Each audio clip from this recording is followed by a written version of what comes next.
Sintayong bidik 6 poin di sisa laga kualifikasi Piala Dunia 2026. Sinyal debut Martin Paes. Fakri Husaini singgung prestasi Sintayong. Simak informasi selengkapnya hanya di Garuda Space Update.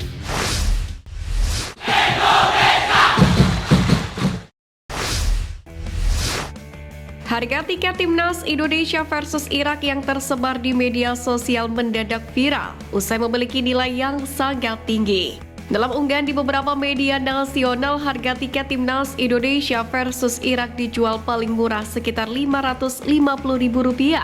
Untuk paling mahal dibanderol dengan harga Rp1.250.000.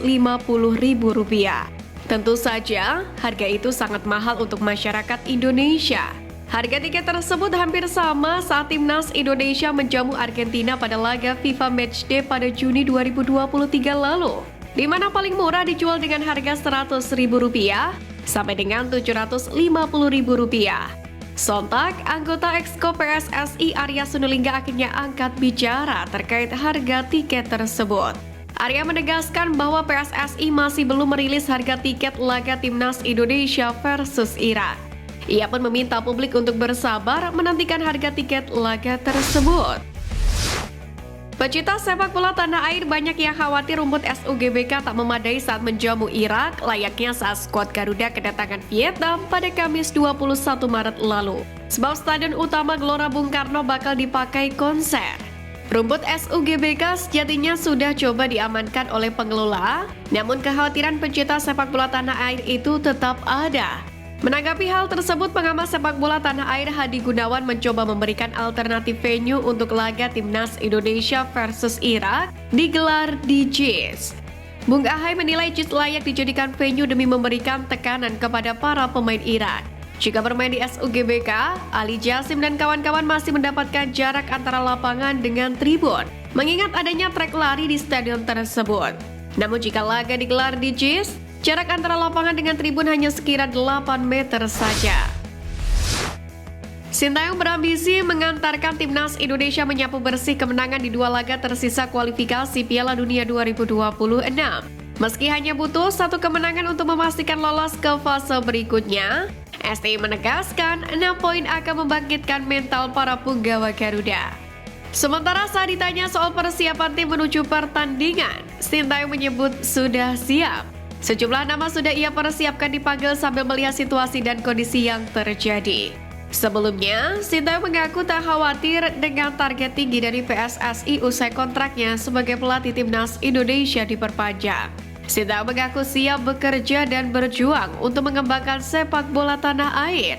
Bahkan Sintayong secara tegas mengatakan ingin belajar bahasa Indonesia lantaran kontraknya diperpanjang hingga 2027. Hal itu dilakukan agar komunikasi dengan segenap elemen timnas Indonesia berjalan lancar dan membungkam hujatan pengamat yang berharap Sintayong bisa menguasai bahasa tanah air tersebut. Mantan pelatih timnas Indonesia U16 Fakri Husaini menganggap keberhasilan Sintayong di Piala Asia 2023 dan Piala Asia U23 2024 sebagai sesuatu yang biasa saja. Fakri Husaini menilai bahwa prestasi yang dihadirkan pelatih asal Korea Selatan tersebut sebenarnya sudah pernah dicapai oleh timnas Indonesia era sebelumnya. Dia juga membandingkan prestasi timnas Indonesia U23 yang menjadi debutan di Piala Asia U23. Menurutnya hal tersebut juga sudah pernah dilakukan sebelumnya oleh timnas U16 era kepelatihannya. Menariknya, Fakri Husaini juga menyebut beberapa pemain andalan Sintayong yang merupakan anak asuhnya saat masih menjadi pelatih timnas Indonesia U16. Mereka diantaranya adalah Komang Teguh, Hernando Ari, Fajar Faturrahman, dan Bagas Kava. Menurutnya Indonesia tidak akan pernah kehilangan pemain-pemain potensial. Akan tetapi dia mengungkapkan para pemain ini perlu mendapatkan pembinaan yang berkelanjutan. Mantan pelatih timnas Indonesia Simon McManamy mengungkapkan dampak negatif dari banyaknya pemain naturalisasi. Ketika itu, Simon tidak mau terlalu banyak memanggil pemain naturalisasi ke skuadnya karena bisa berdampak buruk. Berkaca dari timnas Filipina yang pernah ditanganinya pada 2010 lalu, pemain naturalisasi ketika itu sangat mendominasi. Menurutnya, kebanyakan pemain naturalisasi akan membuat kesenjangan antara timnas Indonesia dengan suporternya. Oleh karena itulah pelatih asal Skotlandia ini menilai perlu adanya keseimbangan agar nantinya tidak terjadi masalah. Hal tersebut tentu beda dengan era Sintayong saat ini, di mana pemain naturalisasi timnas Indonesia saat ini memiliki darah keturunan yang memiliki nasionalisme yang tinggi, baik di dalam maupun di luar lapangan, bahkan tidak terlihat adanya kesenjangan oleh para pemain. Sintayong mampu merangkul dan mengkombinasikan para pemain tersebut guna mengangkat prestasi skuad Garuda yang mulai terbukti saat ini. Pelatih timnas Indonesia Sintayong optimis mereka bisa mengalahkan Irak dan Filipina. Sintayong menjelaskan para pemain akan memaksimalkan pertandingan bulan Juni mendatang. Dia juga sudah berpesan kepada semua pemain untuk tidak gentar menghadapi dua tim tersebut. Hal ini jadi perhatian karena skuad Garuda harus tumbang dengan skor 5-1 di markas Irak. Terkait Martin Paes, Sintayong mengaku belum bisa berbicara banyak. Paes sendiri menunggu hasil sidang pengadilan arbitrase olahraga atau CAS karena sempat membela timnas kelompok umur Belanda. Sebab Paes tinggal melaksanakan proses perpindahan federasi dan tersedia untuk timnas Indonesia. Apalagi tim Merah Putih dalam jalur yang tepat untuk lolos ke putaran ketiga kualifikasi Piala Dunia sekaligus mengunci satu tiket Piala Asia 2027. Perwakilan pemilik Koma 1907 Mirwan Suarso membeberkan alasan timnya tidak mungkin merekrut Tom Haye untuk Liga Italia Serie A musim depan. Menurut Mirwan, pihak klub menilai Tom Haye tidak memenuhi standar klub untuk mengarungi Serie A musim depan. Tom Haye dianggap hanya layak sebagai pelapis ketiga. Lebih lanjut, alasan tidak mendatangkan Tom Haye karena tempat untuk gelandang dengan tipe serupa sudah penuh. Setidaknya ada 5 pemain dengan posisi yang biasa ditempati oleh Haye di lapangan hijau. Sebelumnya Haye dihubungkan dengan Como usai resmi pisah dengan SC Heerenveen. Media lokal Belanda memberitakan terdapat kemungkinan Haye merapat ke Italia karena yang bersangkutan ingin berkarir di luar negara kelahirannya tersebut.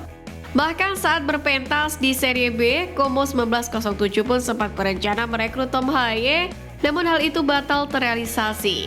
Persaingan di Serie A jadi salah satu alasan gelandang 29 tahun itu tidak bergabung dengan klub berbasis di kota Como tersebut. Bek timnas Indonesia Justin Hafter menunjukkan mental pemenang setelah momen debut starternya di J-League 2024 tak berakhir manis usai Cerezo Osaka dibantai Vissel Kobe 1-4. Pasca laga, Hafter mengaku kurang puas dengan debut starternya di J-League. Meski merasa sudah bermain cukup baik, faktanya Cerezo Osaka kebobolan 4 gol tak bisa dirinya sanggah. Menurut Hafter, kekalahan telak ini bisa menjadi bahan evaluasi penting bagi Cerezo Osaka, terutama untuk departemen lini belakang. Dia bertekad untuk memperbaiki performa ke depannya. Dalam 2 laga pertamanya, Hafter cuma jadi pemain pengganti dan tampil di menit-menit akhir. Pemain serba bisa tersebut kemudian bermain penuh di J-League Cup 2024. Winger timnas Indonesia Witan Sulaiman dipastikan kembali ke Persija Jakarta usai menjalani masa peminjaman bersama Bayangkara FC. Kabar tersebut dikonfirmasi oleh Direktur Utama Persija Ambono Janwiranto. Ambono menjelaskan bahwa sesuai kesepakatan, Witan hanya dipinjam sampai berakhirnya Liga 1 musim ini. Selama memperkuat Bayangkara FC, Witan bermain dalam 10 pertandingan dan hanya mencetak 1 buah gol. Kemudian beredar kabar Witan Sulaiman akan kembali berkarir di luar negeri pada musim depan. Ini setelah Witan tampil bagus bersama timnas U23 di Piala Asia U23 kemarin. Namun Witan Sulaiman mempunyai kontrak panjang bersama Persija, di mana kontrak ex-pemain AS Trenčín itu di Persija berakhir pada 31 Mei 2026. Sekian News Flash kali ini Sobat Garuda. Mari terus dukung perjuangan Timnas Indonesia. Nantikan News Flash edition dari Garuda Space selanjutnya. Terima kasih dan salam olahraga.